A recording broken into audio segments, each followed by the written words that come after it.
రాష్ట్రంలో తీవ్ర కలకలం రేపిన రాజమండ్రి కల్తీపాల ఘటనలో 16 మంది ప్రాణాలు కోల్పోయారు. అభం శుభం తెలియని ఇద్దరు చిన్నారులు మృత్యువుతో పోరాడుతున్నారు. దాదాపు 3.5 నెలలుగా ప్రైవేటు ఆసుపత్రిలో చికిత్స పొందుతున్నా ఇప్పటికీ వారి పరిస్థితి ఇంకా మెరుగుపడలేదు. పూర్తి స్థాయిలో బాధితులకు వైద్య ఖర్చులు చెల్లిస్తామని చెప్పిన ప్రభుత్వం ఇప్పుడు ముఖం చాటేయడంతో ఆసుపత్రి నిర్వాహకులు బలవంతంగా చిన్నారులను డిశ్చార్జ్ చేసేందుకు ప్రయత్నిస్తున్నారు. దీంతో బాధిత తల్లిదండ్రులు కన్నీటి పర్యంతమవుతున్నారు. రాజమండ్రిలో జరిగిన కల్తీపాల ఘటన అనేక కుటుంబాల్లో తీరని నష్టాన్ని మిగిల్చింది. పాలు తాగిన పాపానికి 16 మంది ప్రాణాలు కోల్పోయారు.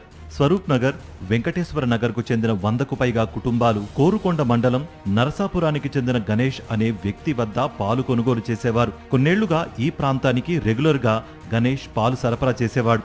ఈ ఏడాది ఫిబ్రవరి 15, 16 తేదీల్లో సరఫరా చేసిన పాలల్లో కల్తీ జరగడంతో 21 మంది తీవ్ర అస్వస్థతకు గురయ్యారు.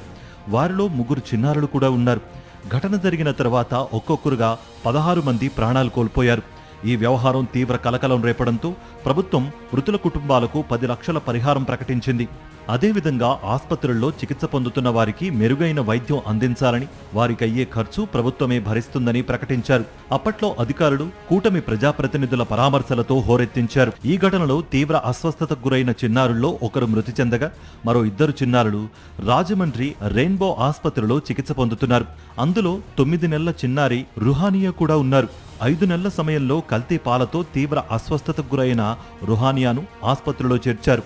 3.5 నెలలుగా చిన్నారికి వైద్యం అందిస్తున్నా పరిస్థితి పూర్తిగా మెరుగుపడలేదు.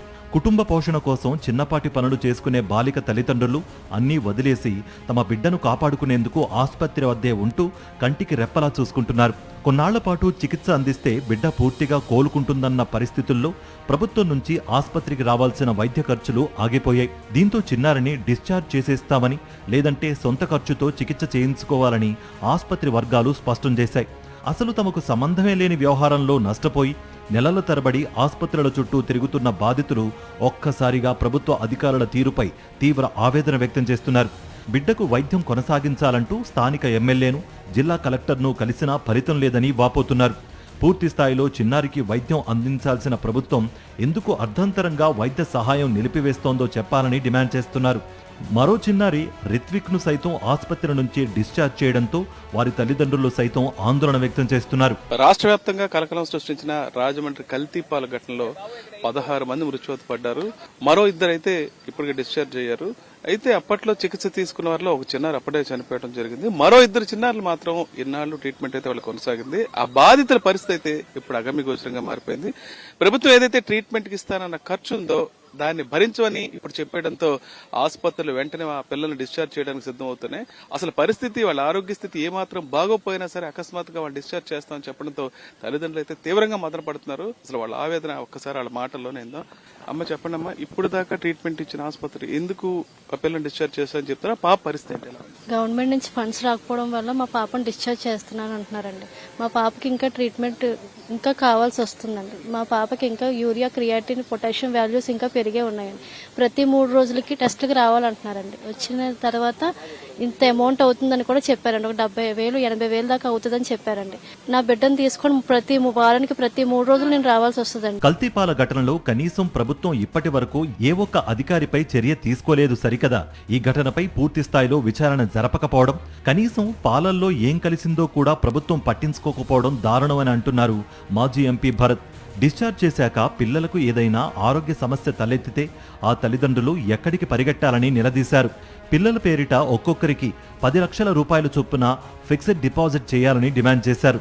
లేకుంటే బాధితులతో పోరాడేందుకు సిద్ధంగా ఉన్నామని స్పష్టం చేశారు. కూటమి ప్రభుత్వము తల్లిదండ్రులకి భరోసా కల్పించకపోగా ఇవాళ చేసే అన్యాయం చూడండి. వీళ్ళు సుమారుగా 3 లక్షలు 4 లక్షల రూపాయలు డబ్బులు ఖర్చు చేసుకుని వీళ్ళు ఇవాళ చంటి పిల్ల ప్రాణంతో పోరాటం చేస్తుంది. కలెక్టర్ ఏమో ఇమీడియట్ గా డిశ్చార్జ్ చేయండి, మీకు హాస్పిటల్ పేమెంట్లు ఎవరని చెప్తా ఉన్నారా? వీళ్ళేమో మధ్యాహ్నం చెప్పారు, సాయంత్రం డిశ్చార్జ్ అయిపోవాలని అంటున్నారు. ఒకటేమో ఎమ్మెల్యే దగ్గరికి వెళ్తే మీరు కలెక్టర్ దగ్గరికి వెళ్ళన్నాడు, కలెక్టర్ ఏమో మీరు అధికారులు హాస్పిటల్ దగ్గర చూసుకోండి. అసలు వీళ్ళని ఏమని అనుకుంటున్నారని అడుగుతున్నాను. డిశ్చార్జ్ చేసిన తర్వాత వాళ్ళకి ఏదన్నా ఇమీడియట్ గా మళ్ళీ ఏమైనా అత్యవసరం వస్తే అప్పుడు పరిస్థితులు ఏంటండి? అంటే ఈ రకమైన దారుణమైన సిచ్యువేషన్స్ లో ఇవాళ ఈ ప్రభుత్వం ఉంచారు. ఇమీడియట్ గా ప్రభుత్వం స్పందించి చెరుకో పాపకి బాబుకి 10 లక్షల రూపాయలు చొప్పున ఫిక్స్డ్ డిపాజిట్ పెట్టించండి. ఇప్పుడు ప్రభుత్వం ఇమీడియట్ గా స్పందించి హాస్పిటల్ కి అయ్యే ఖర్చులు అన్ని కూడా పూర్తి స్థాయి బాధ్యత ఈ ప్రభుత్వం భరించేలా చేయండి. భారతదేశంలోనే మొదటిసారి పాల కారణంగా ప్రజలు చనిపోయారు. ఇలాంటి సమయంలో బాధితులకు అండగా ఉండాల్సిన ప్రభుత్వం తూతూ మంత్రంగా పరామర్శించి సహాయం చేయాల్సిన సమయంలో చేతులెత్తేయడం దారుణం. పిల్లలు పూర్తిగా కోలుకునే వరకు ప్రభుత్వమే తోడుండాలి. మరిన్ని అప్డేట్స్ కోసం ఛానల్ ను సబ్స్క్రైబ్ చేయండి. నోటిఫికేషన్స్ కోసం బెల్ ఐకాన్ పై క్లిక్ చేయండి.